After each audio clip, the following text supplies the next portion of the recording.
प्रदेश सरकार के जल शक्ति मंत्री स्वतंत्र देव सिंह को अध्यक्षता में संविधान गौरव गोष्ठी का आयोजन किया गया, जिसमें जल शक्ति मंत्री स्वतंत्र देव सिंह ने कहा कि कांग्रेस ने हमेशा बाबा साहब डॉक्टर भीमराव अंबेडकर का अपमान किया है।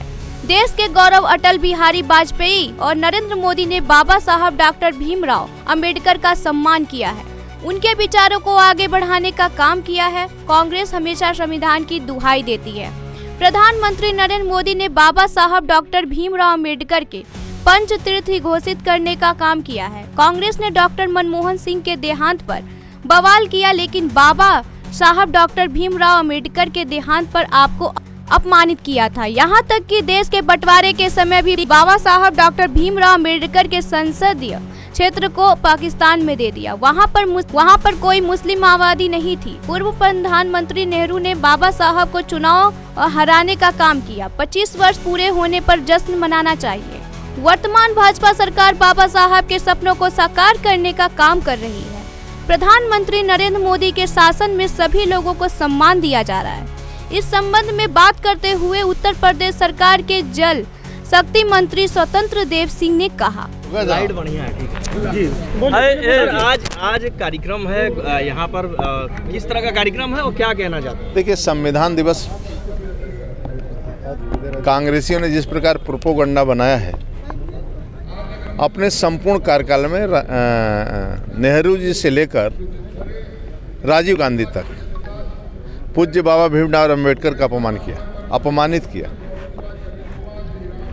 देश के गौरव अटल बिहारी वाजपेयी से लेकर आदरणीय नरेंद्र मोदी तक जब भी हमारी सरकार रही, बाबा भीमराव अम्बेडकर जी का सम्मान किया है, उनके विचारों को आगे बढ़ाने का काम किया है। कांग्रेस हमेशा संविधान की दुहाई देती है। आदरणीय नरेंद्र मोदी जी ने संविधान दिवस के रूप में घोषित किया और अंबेडकर जी के बाबा भीमराव अंबेडकर जी के पंच तीर्थ घोषित करने का काम, जिसने मनमोहन सिंह जी को लेकर जिस प्रकार बवाल किया, लेकिन बाबा भीमराव अंबेडकर जी के देहांत पर जगह नहीं दिया था, उनको अपमानित करने का काम किया है। दलितों, शोषित वंचितों को, आदिवासी, वनवासी, गिरवासी, ऐसे सभी का आज़ादी के बाद अपमानित करने का काम किया। और यहाँ तक कि देश के बंटवारा के समय भी जहाँ पर भीमराव अंबेडकर जी का संसदीय क्षेत्र था, उसको भी पाकिस्तान में दे दिया। कोई मुस्लिम आबादी नहीं थी।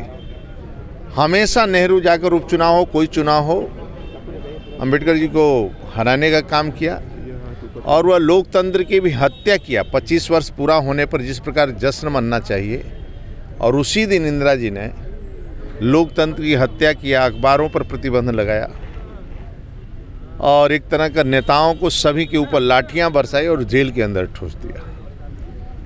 इसलिए कांग्रेस जिस प्रकार प्रोपोगंडा करती है, आज दलित, शोषित, वंचित के लिए भी देश के गौरव अटल बिहारी वाजपेयी का शासन है, आज नरेंद्र मोदी का शासन है, जिस प्रकार और सभी उनके सपनों को साकार करने का काम सर पिछला किया है। यहीं आदरणीय योगी जी राज्य के अंदर बंटाइयाँ हो, सो मुसहर में थारू हैं, जिस प्रकार का उनको किसी प्रकार का लाभ नहीं मिलता था, आज उनको प्रधानमंत्री आवास से लेकर शौचालय जो सपना है, आरक्षण में भी लाभ नहीं मिलते थे।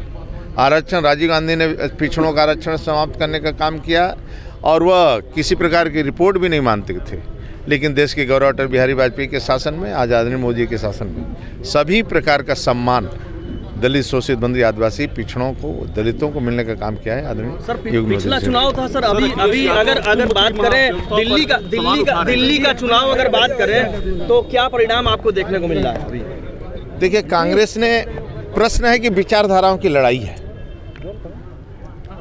आप जब शासन है, आज़ादी के बाद जितने भी शासन आज़ादी के बाद नेहरू से लेकर अभी तक चला है, और जो क्षेत्रीय दल हैं, ये वंशवाद की पार्टियां हैं और ये लोग जिस प्रकार का शासन सत्ता चलाते हैं उसमें गरीबों के कल्याण की बात नहीं करते हैं, आदिवासियों की बात नहीं करते हैं, पिछड़ों की बात नहीं।